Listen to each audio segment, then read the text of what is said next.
Good morning, everyone. I hope this finds you well. We're going to turn actually to some shocking, sad and breaking news out of America in the moment, which is actually Charlie Kirk has been shot. If you follow particularly American politics, you'll know who Charlie is. So I probably will just jump relatively quickly to that because I think not only is it tragic, this shooting. I'll just put this up, then you'll know who I'm talking about. But before I obviously that photo there for a moment, but again to say good morning to you all and welcome to Solid Ground. A little bit late this morning, only by a few moments, but I was distracted by this news, obviously waking up and hearing about it. Look, I don't know the man, but I think this is just indicative of a growing problem that we have, particularly in the West, and I would argue in my first impressions the problem we have with progressivism and the direction of where countries, including America and New Zealand, are headed. But good morning to you all and welcome. As you know, if you're a regular, but if you're new as well, this is for you. If you want to comment on the show this morning, because we are live, if you're on Family First's Facebook or its YouTube channel, your comments will come directly to me. Like Harrison here. So good morning, Harrison. Noting that you won't be able to make political playback tonight. And we've got many others. As I say, I won't spend too much on it this morning. But I will just touch on this. Again, the shooting. So this isn't American. It's not in New Zealand. But, you know, he's a human being. Young married father, I believe, to two. And he was speaking literally only an hour or so ago at a university in Utah. When he was shot in the neck, by the sound of it and looking at the footage and hearing the footage, a high-powered rifle. Let's hope and pray he survives, but that's a pretty serious injury, I have to say. Charlie supposedly, and already mainstream media are talking about him as a polarizing and divisive figure. Personally, looking at some of what he said, he was a calm, rational, conservative voice. And they've tried to kill him. And in some ways we shouldn't be surprised because unfortunately the left, particularly the progressive left, have shown violence on numerous occasions. And this is just one more. In fact, you could perhaps get a little bit of a hint of anger in my voice. But what we have to understand is the progressive left, the radical left, we have them here in New Zealand, have a history of violence. They will quickly point to other examples. We obviously had the absolute tragedy here in New Zealand around the mosque shootings. They'll run to particular examples, but what we see from the left, from the radical left, the activist left, the progressive left, far left, whatever you want to call it, is a repeated history, a trend of violence. So obviously Charlie Kirk shot multiple assassination attempts on President Trump. Look, we've had Democrat and Republican senators shot as well. But of course, only was it 2 weeks ago, Catholics there in Minneapolis targeted by, again, radical craze, in this case trans gunmen, killing 2 young children. Lots of violence from the left, and basically from those who talk about tolerance and inclusion. And you've heard me speak here before around what happened in New Zealand around the Posey Parker events at Albert Park. So this was biological women wanting to talk about being women, and they were attacked again by the progressive left.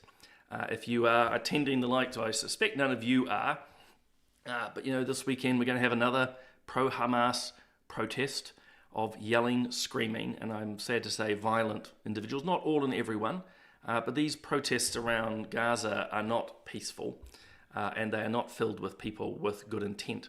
A lot of people are simply misguided, but a lot of these people are causing harm. And I mean, it's just one example. I had this up. This is small. This is not, she's got nothing to do with the shooting. Let's be clear about this. This is Hannah Swelland, again, a progressive left-wing activist and lawyer who went around attacking National Party offices, not once, twice, but 3 times. Again, progressive, far left. We've got this fellow, a Maori Party MP, running around again. We'll talk about tolerance and treaty partnership and so forth. But this is a man who is more than happy more than happy to be posting things like this on social media, which are deeply racist, deeply aggressive.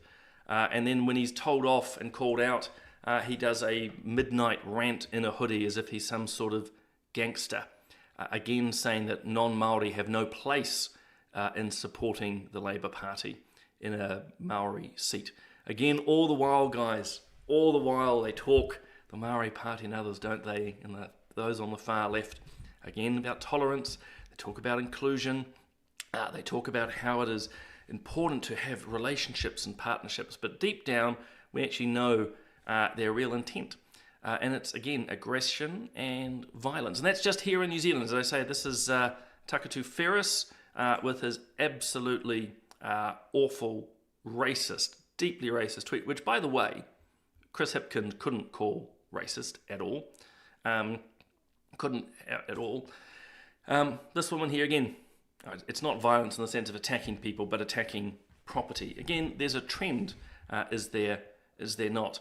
And it's just deeply, deeply worrying. And now we've got Charlie shotted at the start. I don't know him. I haven't followed him deeply, but enough of his material comes across my social media feeds to know that, again, from what I could see, a man who just calmly debated ideas. And this is the worry, and I can see social media is lighting up with actually a number of respected academics, political figures and others who are saying, how is it coming to this? And I don't want to suggest that I've got immediate answers, but the problem I found when I was in politics is the left hate ideas. The left hate ideas, and the left don't like debating ideas. That's why they try to shut you down. And they can do that through a variety of mechanisms. We know very much about the cancel culture. We know about deplatforming. Only a few weeks back, a speech I was meant to give at one of New Zealand's universities was cancelled because they didn't like my ideas. We know with Family First, its registration, as a charity, cancelled. As I say, we know about the violence against women in Albert Park. I was at another convention last year. Again, aggressive, violent left-wing activists turning up. And again, you think about the Hamas, pro-Hamas protests that are happening. And again, I think this weekend they're marching across the bridge. It's all the same theme. It's all the same tactics. And really what they talk about, if they are talking tolerance and inclusion, they're lying. And when they talk about violence in society from other groups, it's by and large they're talking about themselves. And again, these are the tragedies that we have. And fundamentally, they just don't want to discuss ideas. And the fundamental reason, I think I've written on this too in Substacks, and I've certainly spoken about it in Parliament, particularly when we've debated things like hate speech laws, conversion therapy laws. Obviously, at the moment, you've got the Law Commission putting out a report wanting to have transgenderism and gender identity added as a form of discrimination, which if you're following any of Family First's work, you'll know, excuse me, you'll know that it basically erases the notion of women. You can't discriminate against biological sex and discriminate against gender identity. The two collide very quickly, as you've seen with the Sal Grover case. But why I mention that example, along with the likes of conversion therapy, what it does now, again, they're pushed by the progressive left, is to silence people. So if the Law Commission gets its way around gender identity being a form of discrimination, people like myself, many of you, if you are speaking into this space and saying, I'm sorry, a woman is an adult human female, that will be seen as an act of discrimination, and you will be chased after. These trans activists and others will harass you and take you to court. They'll have the police come around. Just look what's happening in the UK. Graham Linehan, J.K. Rowling. I said look across to Australia, Sal Grover, Kerry Smith, who we had at our forum. It's just constant harassment. It's a constant theme. And so ultimately you have, if you will, a continuum of violence here. At the lower end, it's just people trolling you on social media. And at the other end, you have shootings of people like Charlie Kirk. So look, I don't know his condition at the moment. I've got my little iPad to the side of me, so if you see my eyes darting, there's been nothing stated yet whether he's alive or dead, but this is progressivism, people. And that's probably the thing I just really want to keep hammering home this morning. This is tragic and sad, absolutely tragic, but at the same time indicative of this growing violence that we see in society. Should underline, as I said at the start, the progressive left don't have a complete monopoly on this. That would be wrong to think, but there are certainly major players here to do anything to shut down conversation. And so, as I say, Charlie's views would accord with a lot of what people here at Family First and You think. I don't think it's particularly radical to suggest marriage is between a man and a woman, or that abortion is morally wrong, or to support the right of politics. Again, I don't think they're particularly controversial positions. They actually just have pretty much been accepted by humanity for a very long time. But again, the progressive left, the far left, whatever you want to call them. And again, we've seen this big trend, certainly in America, not so much here, but the growth of groups like Antifa and so forth. Again, violent groups. Same here in New Zealand, similar groups. Again, you will see them at those pro-Palestine protests. They're the ones who go around and intimidate people as much as they can. But you also have to be aware of that sleight of hand, which particularly our mainstream media likes to indulge in. And you even see it in some of the reports coming out of government. They're always trying to find equivalents. So as the far left gets more and more violent, which they have to, again, guys, their ideas, their arguments, their rationality is so weak that they can only lash out, again, to deplatform you or physically attack, or in the case of Charlie Kirk, to try and kill them. I fear for him, actually. I have to say, again, watching the footage, I think a high-powered rifle shot to the next, it'll be a miracle if he survives, I have to say. But that's how they find ideas. But they're always trying to find equivalents, which is why you get a lot of mainstream media tries to focus in on, well, the far right and conservative nationalist groups and so forth. Don't get me wrong, there are problems with those. But to put them on an equal par is crazy. So look, let's pray for Charlie, and particularly for his family. Again, married, I'm pretty sure it's two young kids. Look, I see a lot of the comments coming through. I'm probably not going to be able to get them all up this morning. I do apologise for that. Partly, there are so many of them. If I just take one or two, it's not, not good. And actually, Catherine, I just put a note here too about how New Zealand's breakfast show was shooting that Trump doll. Again, that's just part of that continuum of that left wing, if you will, violence. They don't sort of mind violence as long as it's directed in the right way. I probably haven't articulated it very well, but I wrote a Substack on this a while back, which is really, they say violence is bad, but they're okay with it when it's for their causes. And you see that particularly with the Māori Party, very violent rhetoric, very violent imagery. And that's why, again, I was just sharing, again, what's happening to Charlie, of course, is in America. But let's not delude ourselves in thinking that we don't have radicals here, including this MP, by the way, that your taxes pay, who is so ethnocentric. It's remarkable. And then again, professional women, well, hopefully she gets deregistered or whatever happens to a lawyer for attacking officers repeatedly.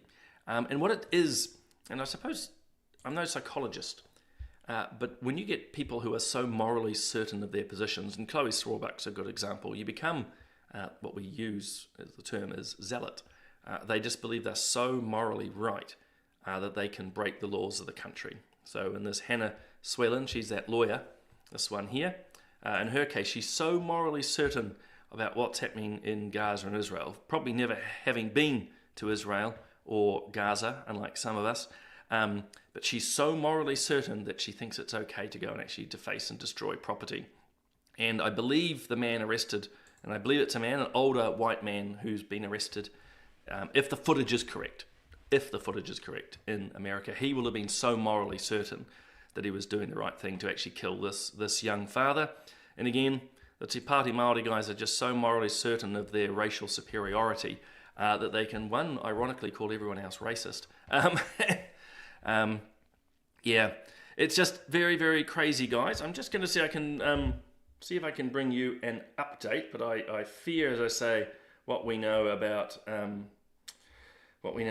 the shooting, that he'll be lucky if he's survived. But beware, of course, of what's going around the internet at the moment. There'll be lots of. I've already seen AI fakes of this shooting already, and different bits of news will spread. Hey, look, in terms of also keeping people in your prayers, obviously Charlie and his family, but also I know this is, sorry, it wasn't meant to be a morning about violence, but so much of it is around, and unfortunately it's intertwined. But keep the people of Congo and also Nigeria in your mind. Again, these Islamic lunatics have killed 71 Christians at a funeral only a few days ago. Kudos actually to the New Zealand Herald. They reported this briefly. But pray for them. As you know, and we talk about this occasionally, there's widespread problems with Islam in Africa as they continue to do what they have done for hundreds of years, which is use violence to push their agenda ahead. And Christians, particularly in Nigeria, Congo, are being butchered. I said it was another 60 people about a month ago in a church. Now it's 71 in a funeral in the Congo. So keep them in your prayers. But note as well, of course, particularly when you think of the Palestine-Gaza cause, how the radical far left and the Islamists are working together or cooperating at the moment. Just something to bear in mind and perhaps reflect on. But if you look at the protests in New Zealand, Australia, the UK, as I say, a blend of radical progressives, left-wing, communists, socialists, Marxists, whatever you want to call them, and Islamists. Very worrying, and one hopes that the West eventually wakes up. Anyway, I'm going to just try to change mode at the moment, because this is all pretty heavy stuff. And again, Jackie's asking, was the Takatai, whoopsie, wrong button. It's so many coming in. I think the Ferris, yes. I think the commentary on Takuta Ferris, so he's the lunatic Maori Party MP. Well, not lunatic, he's just deeply racist.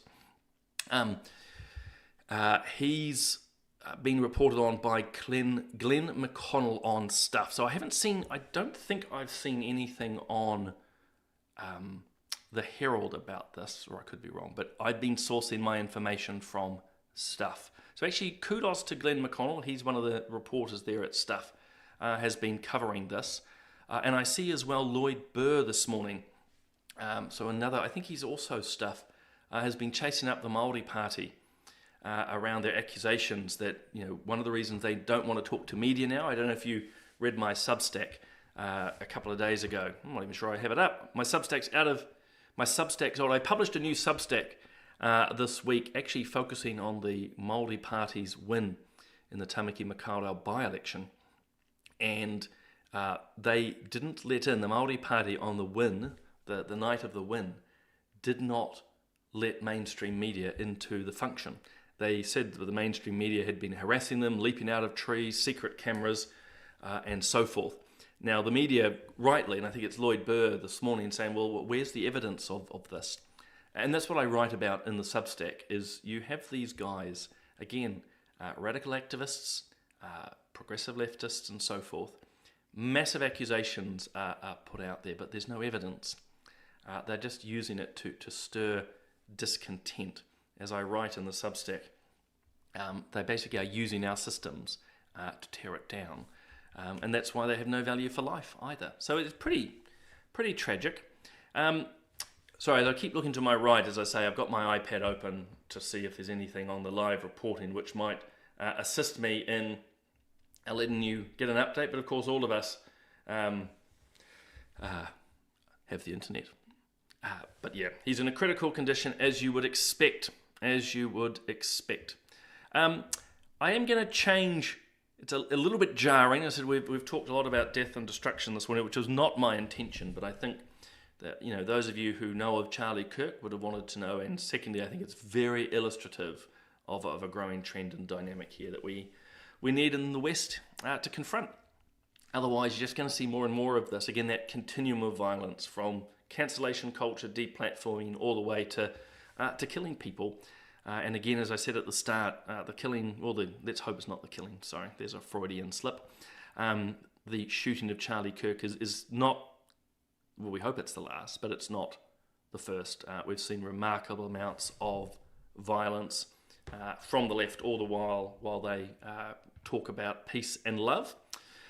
But in happier news, I'm just going to leave you with a bit of a teaser. So you'll know we had our Forum on the Family 2 weeks ago. I think it was 2 weeks ago. It's all very busy. We had our Forum on the Family, and one of the big exciting things amongst many was that Family First, Bob McCoskrie, has got the first exclusive interview with Israel and Maria Folau. So you remember Israel in particular, but then Maria were in the gun because they expressed basically Christian views. He did a social media post, you might remember, quoting from Romans. I think it was Romans. You can catch me out on that one. But he quoted the Bible.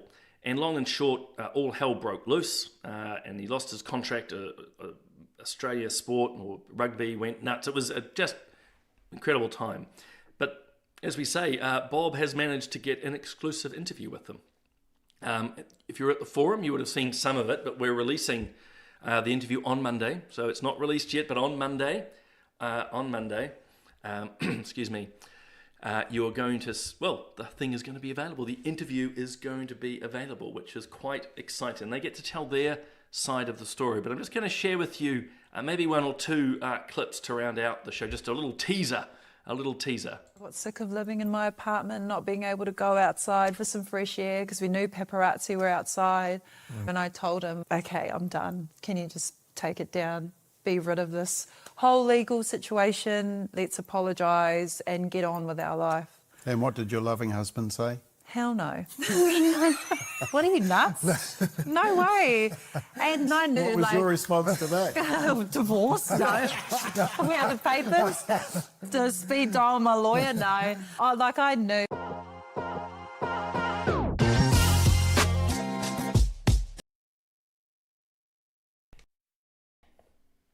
Always forgetting to unmute myself. As you can see, some pretty cool stuff. I think there's one more I can play. Let me see. I'll see if this one works as well, and then we will round it out for the day. And the lawyers that we did at the time, they'd asked us if we would see if the boys would support us, because Rugby Australia can't sack, let's say, 8 or 9 of us. For me to ask them, I felt like I was almost putting them in a position to say yes, and I didn't want to do that. I understood that there was contracts and livelihoods on the line, but it was their personal conviction that was going to tell them to say yes. And in the end...